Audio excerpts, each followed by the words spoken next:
Hello guys, আজকে আমরা শিখব 16তম নিবন্ধনে আসা গণিত প্রশ্নের সমাধান। 3 নম্বর, লগ √2 তার উপরে হচ্ছে 16 ইকুয়াল কত?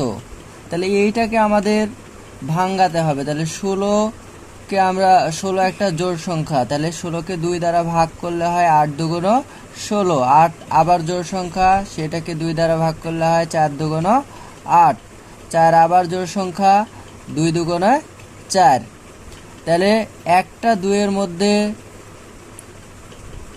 2টা রুট ওভার আছে, তাহলে 4টা 2-এর মধ্যে 8টা রুট ওভার আছে। তাহলে এর সমাধান হবে লগ √2 তার উপর √2 পাওয়ার 8।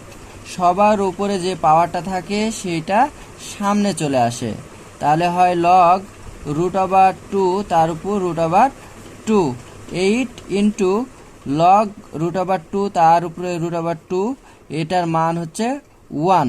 তাহলে 8 1 দ্বারা গুণ করলে হয় 8। সকলকে ধন্যবাদ।